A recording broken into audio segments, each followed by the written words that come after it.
back to the heavy stuff. Living without mirrors.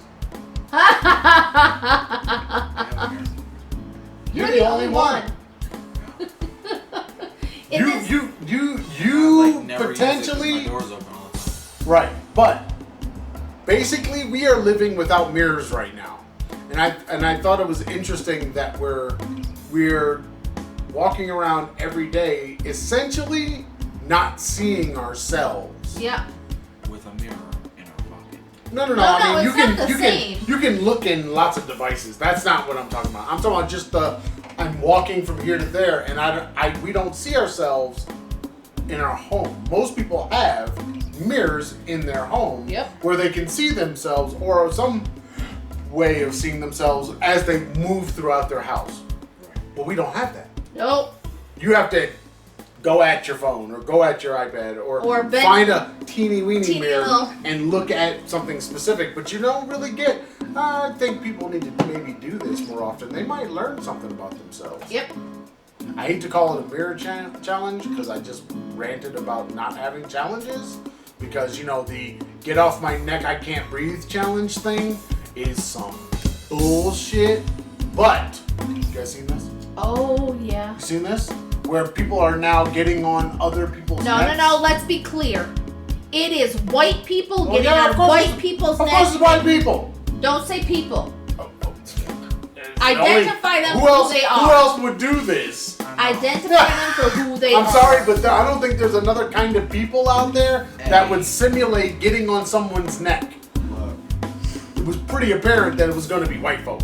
Yeah, because white people only. I am so embarrassed to be white most days. White people are dumb enough to try to drink Mountain Dew through their anus. Yes. How do you create suction? I have no idea. It's basically a Mountain Dew enema. Anyway, I don't care about that. So, the challenge. living without mirrors. It's a weird phenomenon. Try it for like a month or something. Just, take all the mirrors if you can. If they're attached to the walls, don't destroy them. Just cover over them. Just walk around your house and live with no mirrors and see what that does to you. It's kind of weird. Because we don't have mirrors. I don't use a mirror for anything. I mean, we don't even have mirrors over our sinks. No. In the bathroom. That's what I'm saying. There's no mirrors. I bought some decorative mirrors to put in my classroom because I was going to do some cool little thing with them. But there was no way to hang them in my classroom. Those are the only mirrors we have, and they're about like 3 inches big, right? Maybe? No, a little bit bigger. The actual mirror? Yeah, the actual mirrors. About that. So anyway, they're very small, and I have a makeup mirror on my dresser, which is about that big. Which is pretty much the same size. But we don't have any other mirror big enough to see your whole upper body, big enough to see your face without maneuvering it. And I like to wear makeup. I enjoy wearing makeup. I do it for myself. I don't do it for anyone else. And I've noticed that since I've been home, I'm not leaving the house, I haven't even been putting makeup on, which is not my norm. Normally I put makeup on every day, no matter if I'm leaving or not. But I don't. I can go for 6 days with no makeup, and then we have podcasts and I put the makeup on, and then I go the next time I put it on is podcast. You're wearing makeup now? Yep. Really? Uh-huh. I don't put foundation on my face. Because it burns. It burns like hell. I don't make fun. Okay. Yeah. It's an interesting phenomenon. I don't think I've ever lived in a house that had no mirrors. So it's even weird. when you're brushing your teeth, you can't see yourself. Even when you're brushing your hair in the bathroom, you can't see yourself. You don't really need a mirror to brush your teeth. No, you don't need it, but usually it's there. Yeah, usually right behind the seeing sink yourself and you're while seeing brushing your teeth. Yeah. But it's like, I mean, it is helpful when you floss. Right. Cause it's helpful when you're brushing your hair. Right. Well, yeah. Or when you're cutting your hair. Or your face. Or your face. You see what I mean? It's like, Yeah, it's You a. miss big old patches. You got long strands hanging from your chin, and What? Do I? you do. Yes, you do. No, Right I here. don't. You got long hairs there. Wow. You gotta clean that up. All right. Back to the interesting awfulness. Protesters, looters, and revolutionaries. We watched 13th this week. What is going to actually create change? Now, I really don't want to have discussion about this because it's kind of just self-explanatory who's going to actually create change. But what do you think? We're seeing people out there yelling and carrying signs of protesting.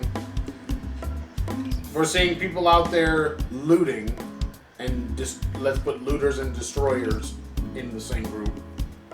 And then there are people who are for actual change, and they are the revolutionaries, the ones that want real change, and they might be utilizing politics and speeches and blah blah blah blah blah. Why are we spending so much time on the protesting and looting and so little time on the revolutionary type activities? I think The ones that, because revolution includes voting and all of the work of politics. I think the revolution, the idea of revolution is what they want, but taking the physical action of the revolution is scary because it means Work. It means a lot of work and dedication. It means a lot of Consistency. It means a lot of pushback from those who don't see the need for the change. Losing your job. AOC is a good example of a revolutionary. And those who, because she's trying, in the government, she's trying to make the change. But can you be part of the government and a revolutionary? You have to be. You have to be. You have to be in there to be able to fight for the changes that need to be made. No. You can't have it from the outside. No. You No. can't. You have to have them infiltrate into the government in order for the changes to be made. But are they revolutionaries then? Because Yeah. they also have to compromise. They have to compromise in order to get anything done. They need the revolutionary on the outside They need to to be push them into staying on task. But if their agenda from the start is to be the revolutionary, No, you get that's no one's agenda. Their agenda is to get elected. I don't know that. You can't be a revolutionary and be in government and not be elected. Why? No, you can't. You have to be elected. That's what you're saying. They had to be, in order to get there. They she had was- to, which means they had to compromise. She was elected because of her revolutionary ideas. No. I'm not talking about revolutionary ideas. I'm talking about revolutionary people. I think she's. I ain't one of talking. them. That's not the same thing. I think she's one of them. She doesn't. His haircut could be a revolutionary idea, but it moves nothing. I think she's one of them. One of The revolutionaries. I think that her. I think she's taken a position, neoliberal position. Period, and that's it. You don't think that she's doing anything in her job? What is revolution to you? Making Because the revolution change. to me is change brought on through Bucking some the system. kind of action that might, and in most cases, not be political. All right.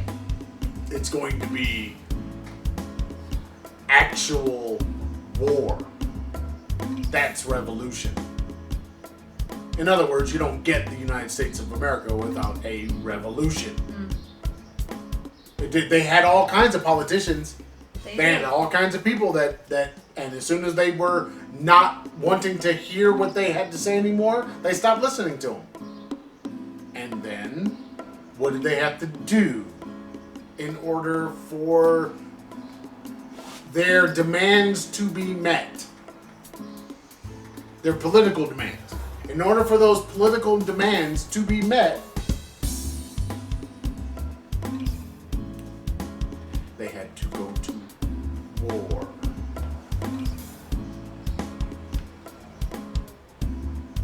I like to think that I'm a pacifist, but we both know I'm not. All I'm saying is,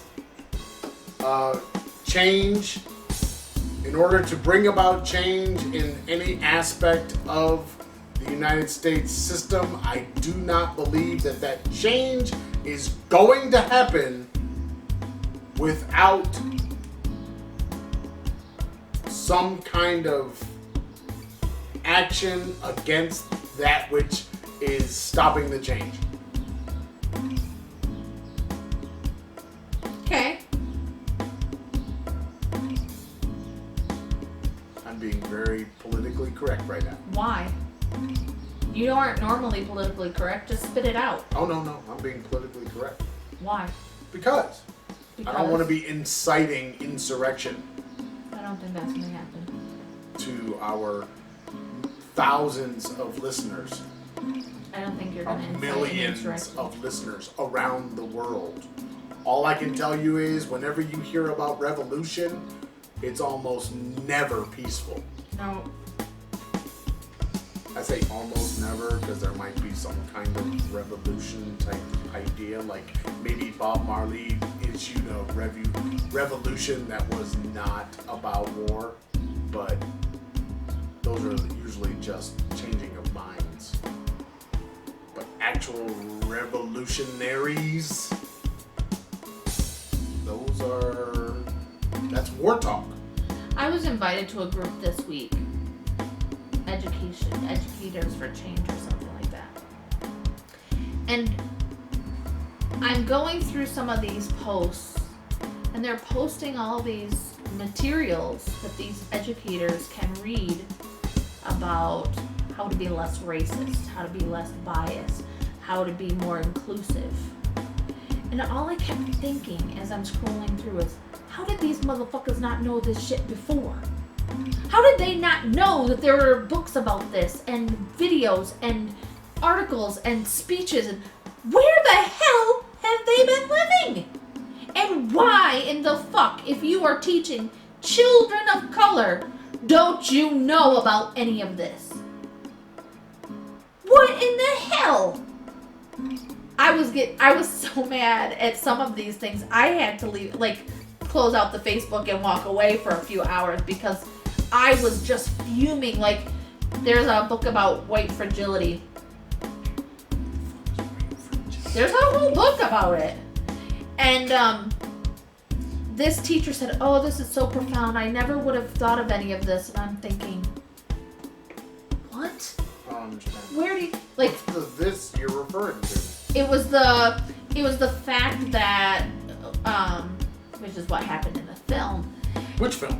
The One Angry Black Man. We'll get to that in a minute. Is that the white people are so, from what her comments were, that she never thought about all of the times when she's been listening to something or seeing something that had to do with a person of color, and she's like, but I have, but it's about me. And she flipped it on her head, and she said that as she was reading this book, she was recalling all of the never-ending incidences where she's flipped it around to her and discounted whatever the person of color had been saying. And I was like, this is what white people do. I see it all the time. This is a song I have in my head right now. Arrested Development's Revolution. That's the song that's in my head. It's playing over and over and over. And it saddens me that you have teachers who've been teaching for 10, 15, 20 years and teaching in diverse environments, but they've never learned about how to teach, how to interact, how to behave in a diverse environment. Well, it's because of our education system. I thought coming out of high school that I wanted to teach high school kids. I went to a very small rural high school. I thought that that's what I wanted to teach high school kids. So I went to university to study English, history, French, secondary education. I was going to be a high school English teacher. Later years, I decided to start studying early childhood, and part of my early childhood classes, I had to go and do observations at a school in the city where we were living, and I had to be there for 8 weeks. After the second week of being in this school, where there were no white students in any of the classes I sat in, they had classes where the girls and the boys had to be completely separated from one another. You'd have a class full of girls and a class full of boys. After I sat through 2 weeks of this, I'm like, I don't know if I'm equipped to do this. And that's where white teachers never get that. They never see that they're not equipped. And then the education system, at university level, never equips the teachers to work in a diverse environment. If I would have stayed at my original university, I would have gone and done my student teaching at a school with all white students. Very diverse. The only diversity would have been socioeconomic status. It wouldn't have even been in religion. And I would have never known that I was not equipped to teach city kids. Yeah, you'd have been that woman that went into the kindergarten and walks away from the kindergarten crying. Right. To quit teaching. Right. Because of the kindergarten kids. Because the 5-year-olds. Dangerous, Mama. I knew after 2 weeks that I wasn't equipped to teach these high school kids. But I knew after 2 weeks I could be equipped to teach a diverse classroom of small children. But that is not an experience that teachers or wanting to be teachers get. I'm very confused as to how did we get here. Yeah. Because these teachers all these people are white. All of these educators for change or whatever the group is called. All of these people who are saying, I never knew about white fragility. I never knew how that. What the fuck is white fragility? Go look it up. Look it up. There's a book about it. Yeah, but why is that even a term? Because it's a thing. That's why they have the fucking snowflake thing. What is a snowflake thing? I'm a special snowflake. What the hell are you talking about? I honestly do not know what you're talking about. What are you talking about? You skipped a step. No, look up snowflake. The term snowflake. But all these teachers aren't given the education to be able to teach a diverse classroom. How many white teachers did you have growing up? All of them, for the most part. That's why I didn't answer that question. It's like Snowflake, a term for someone who thinks they are unique and special, but really are not. I know, but isn't that everybody? Isn't No. that what we've told? No. Gained Isn't that what we popularity have from the movie told Fight Club. everyone that they are unique and special? I mean, we have a whole group of, that's like the millennial mindset. That's not whiteness. That's not whiteness. That's just the millennial mindset. Yep. Because in schools, we told them that. And everybody was your friend, and everybody was going to listen to you, and everybody was going to respect what you had to say and your point of view, and blah, blah, blah, blah, blah. And then when those motherfuckers get out into the real world, they'll find out that people are going to tell them, shut the fuck up. Nobody wants to hear you. It doesn't matter your color and your ethnicity. It's just, you don't get that kind of access to my brain.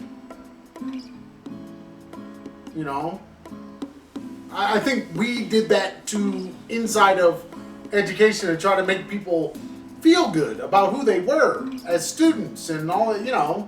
But that wasn't a white thing. Well, That's something we did across the board to everybody. Okay, back to the white fragility. Okay, now back to white fragility. What the fuck is that? Okay, we're gonna have to move into One Angry Black Man. Okay, Because just tell me what is white fragility. It's From your perspective. It's where it's the amount of racial stress or the idea of racism becomes so tolerable and triggering that it causes the white person to then become defensive instead of saying you're right. So, for example, the one girl in the film, One Angry Black Man. One Angry Black Man, That we watched yesterday because it's now available everywhere. it was, she all of a sudden accused the other character of saying she was a racist.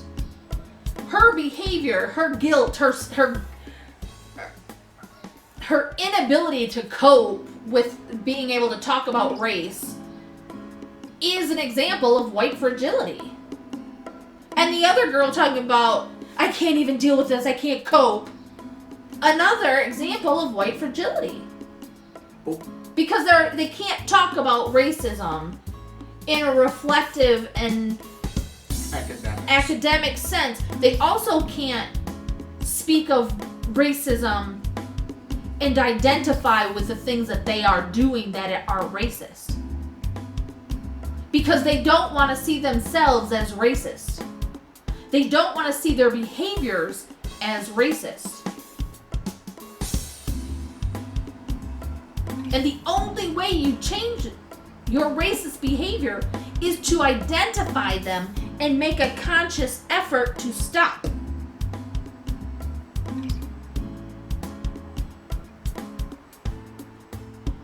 This is white fragility. And this is what the group was talking about. Isn't that the same thing as the what do we call it? The idea of what is it called? That you feel bad about a thing that you did. What is that? Guilt? Word?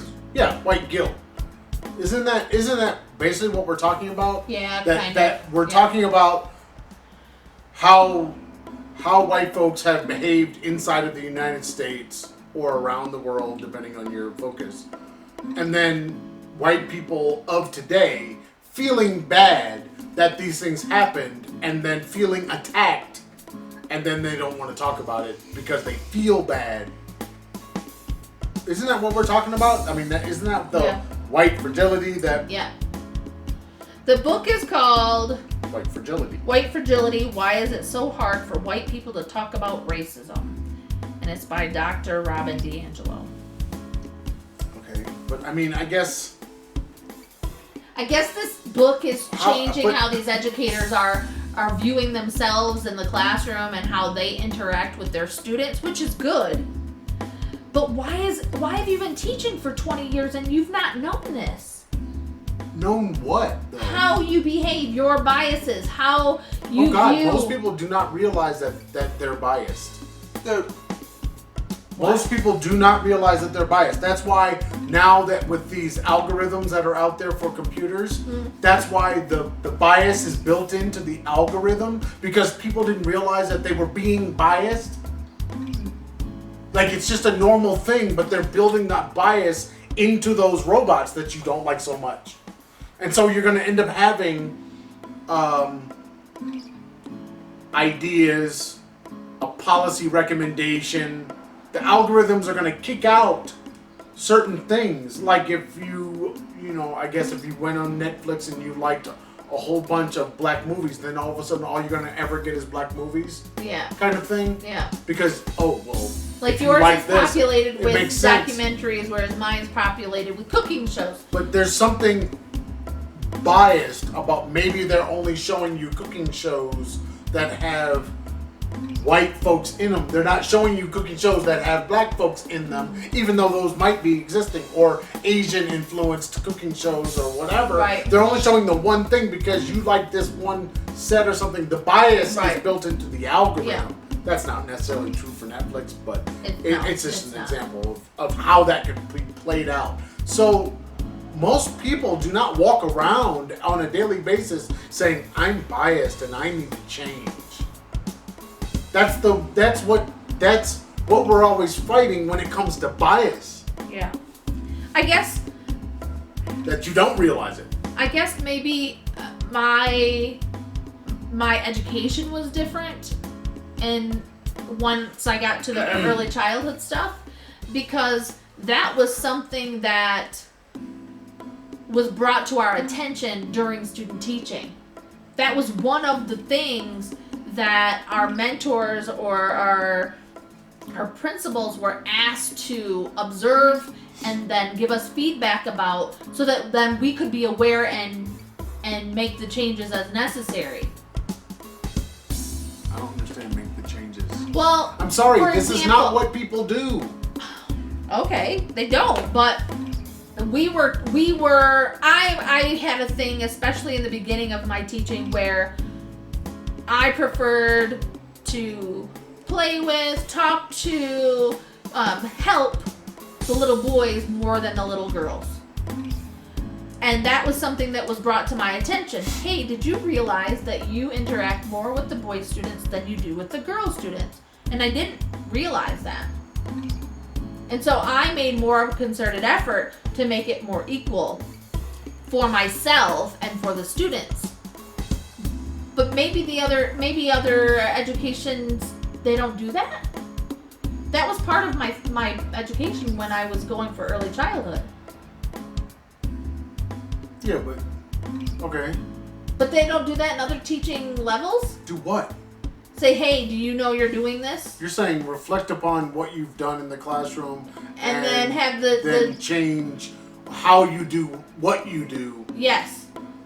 to better serve the class in front of you. Yes. Of course I do. Then why Everybody does that. Then why don't they I mean that's why they monitor your class and they go and are paying attention to how you teach. I mean that yes, everybody does that. Is this reflection on how you interact in a diverse environment not part of that? Like how you treat the black kids versus how you treat the white kids? Yeah, but if you're in a system that is biased, what is what other way is anyone going to come to you and say, like, let's say your bias is based on eye color. Okay? The blue and brown. No, just period. Eye color. Anybody with blue eyes, you shun. Okay. Now, if everybody around you, like in China, shuns blue-eyed people, who's going to ever come to you and say, we noticed while you were teaching that you were shunning the blue-eyed people? Right.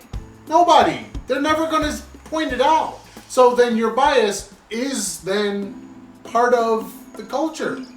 It's a cultural bias. Yeah. And I think that's what most people run into because they don't have a voice to come in and say, well, you're kind of not ever addressing, you're never calling on the little black boys in your class.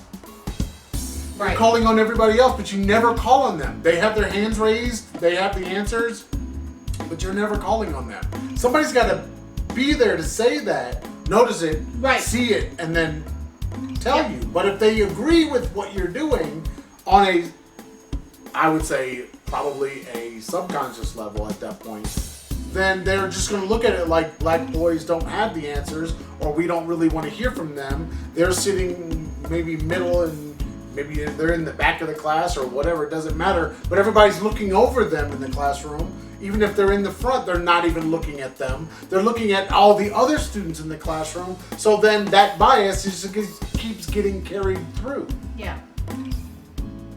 So you're asking, do people notice things and bring it to the attention of the teachers? Yes. But if their biases are the same, they're going to give them feedback that is not going to address it. All right. Okay, how do we get there? The group of educators.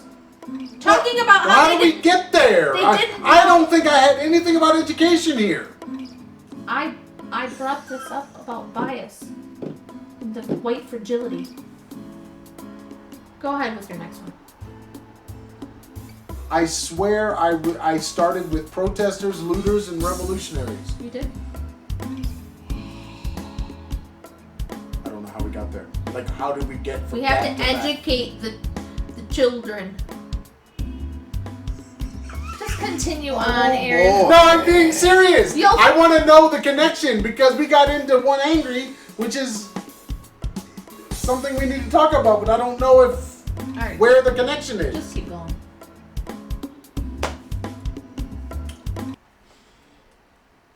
Are we doing a game chat? 'Cause I've got stuff. We can do a short game chat. Do you want to do one of the things in here? No, we don't need to. Go check out the game chat Then I don't. on the YouTubes. I don't have anything for this podcast.